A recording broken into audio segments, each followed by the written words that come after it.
తెలంగాణ కాంగ్రెస్ లో మళ్లీ పదవుల రాజకీయాలు హాట్ టాపిక్ గా మారాయి. ప్రభుత్వానికి ఇంకా 2.5 ఏళ్లకు పైగా సమయం ఉండగానే డిప్యూటీ సీఎం పదవి నుంచి మంత్రి పదవుల చుట్టూ పెద్ద ఎత్తున చర్చ నడుస్తోంది. అధిష్టానం తీసుకోబోతున్న నిర్ణయంతో ఇప్పటి వరకు అధికారంలో కీలకంగా ఉన్న కొందరు నేతలకు షాక్ తగలబోతుందా? కొత్త సామాజిక సమీకరణాలకు కాంగ్రెస్ అధిష్టానం సిద్ధమవుతుందా? ఢిల్లీ పెద్దలు తెలంగాణ రాజకీయాల్లో కొత్త ఫార్ములా అమలు చేయబోతున్నారా?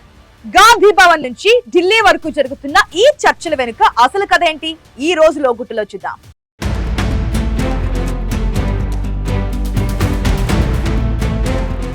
తెలంగాణ కాంగ్రెస్ లో రాజకీయ సమీకరణాలు వేగంగా మారుతున్నాయి.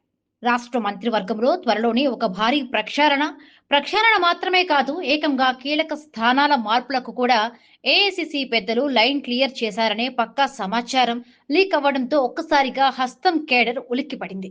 ముఖ్యంగా ప్రస్తుతం కేబినెట్ లో అత్యంత పవర్ఫుల్ పోర్ట్ఫోలియోలు నడుపుతున్న డిప్యూటీ సీఎం మల్లు భట్టి విక్రమార్క, మంత్రులు కోమటిరెడ్డి వెంకటరెడ్డి, దామోదర రాజనరసింహల స్థానాలపైనే ఇప్పుడు ఢిల్లీ సర్కిల్స్ లో తీవ్రమైన చర్చ సాగుతోంది.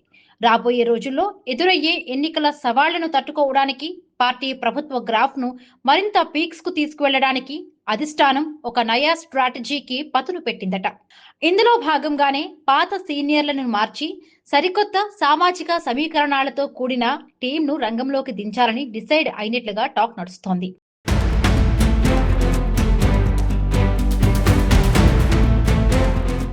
ఈ లేటెస్ట్ పొలిటికల్ సర్జరీలో భాగంగా డిప్యూటీ సీఎం పదవిపై మార్పులు జరిగే అవకాశం ఉన్నట్టు తెలుస్తోంది. రాష్ట్రంలో బీసీ సామాజిక వర్గానికి మరింత పెద్దపీట వేయడం ద్వారా ప్రతిపక్షాల బీసీ కార్డుకు శాశ్వతంగా చెక్ పెట్టాలని కాంగ్రెస్ అధిష్టానం గట్టిగా భావిస్తోంది. ఇందులో భాగంగానే ప్రస్తుతం పీసీసీ అధ్యక్షుడిగా ఉన్న మహేష్ కుమార్ గౌడ్ ను డిప్యూటీ సీఎం గా ప్రమోట్ చేసే అవకాశాలపై హైకమాండ్ సీరియస్ గా కసరత్తు చేస్తోందట. ఇదే గనుక జరిగితే ప్రస్తుతం డిప్యూటీ సీఎం గా ఉన్న మల్లు భట్టి విక్రమార్కను ఎటు షిఫ్ట్ చేస్తారు అనే దానికి ఒక ఆసక్తికరమైన ప్లాన్ సిద్ధమైందట. ఆయన సీనియారిటీని, రాజ్యాంగ నియమ నిబంధనలపై ఆయనకున్న పట్టును గౌరవిస్తూ భట్టి విక్రమార్కను అత్యంత గౌరవప్రదమైన అసెంబ్లీ స్పీకర్ పీఠానికి పంపే ప్రతిపాదన నడుస్తోందట. ఈ కుండ మార్పిడి గనుక జరిగితే అటు సామాజిక న్యాయం చేసినట్లవుతుందని, ఇటు అసెంబ్లీలోనూ గట్టి లీడర్ ఉంటాడని భావిస్తున్నట్టు తెలుస్తోంది.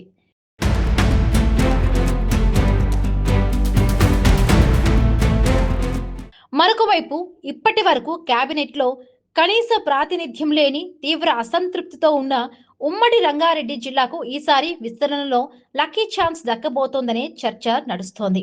రంగారెడ్డి జిల్లా కోటా కింద సీనియర్ నేత, ప్రస్తుత అసెంబ్లీ స్పీకర్ గడ్డం ప్రసాద్ కు కేబినెట్ లో మంత్రి పదవి ఇవ్వాలనే ప్రతిపాదన పరిశీలనలో ఉందట.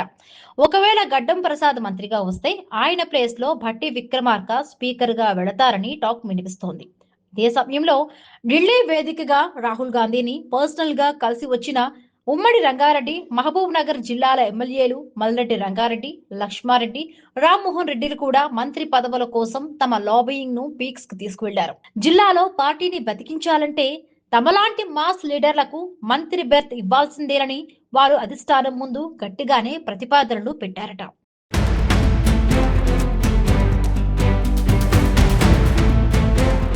ఇక కేబినెట్ మార్పుల్లో భాగంగా ఉమ్మడి నల్గొండ జిల్లాలో మంత్రి పదవి ఎవరిని వరిస్తుందనేది చర్చనీయాంశంగా మారింది.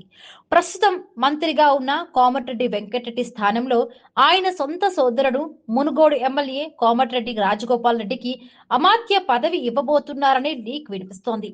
గతంలో భువనగిరి పార్లమెంట్ ఎన్నికల వేళ చామల కిరణ్ కుమార్ రెడ్డిని ఒంటి చేత్తో గెలిపించినందుకు రాజగోపాల్ రెడ్డికి మంత్రి పదవి ఇస్తారని సీఎం రేవంత్ రెడ్డి స్వయంగా బహిరంగ సభలోనే మాట ఇచ్చారు. ఒకవేళ మహేష్ కుమార్ గౌడ్ గనుక కేబినెట్ లోకి వెళ్లి డిప్యూటీ సీఎం కుర్చీ ఎక్కితే ఖాళీ అయ్యే ఆ పీసీసీ అధ్యక్ష పదవిపై కూడా మార్పులు ఉండబోతున్నాయనే బలమైన సంకేతాలు వస్తున్నాయి. గాంధీ భవన్ కు నయాబాస్ గా మున్నూరు కాపు సామాజిక వర్గానికి చెందిన ఆది శ్రీనివాస్ లేదా సుదర్శన్ రెడ్డిలలో ఒకరికి పీసీసీ పగ్గాలు అప్పగించే అవకాశాలపై ఊహాగానాలు జోరందుకున్నాయి. ఒకవేళ ఈ సంచలన మార్పులన్నీ గనుక నిజంగా జరిగితే ప్రస్తుతం పార్టీలో, ప్రభుత్వంలో కీలక పాత్ర పోషిస్తున్న నేతల భవిష్యత్తు రాజకీయ సమీకరణాలు కంప్లీట్ గా రివర్స్ అయ్యే అవకాశం ఉంది.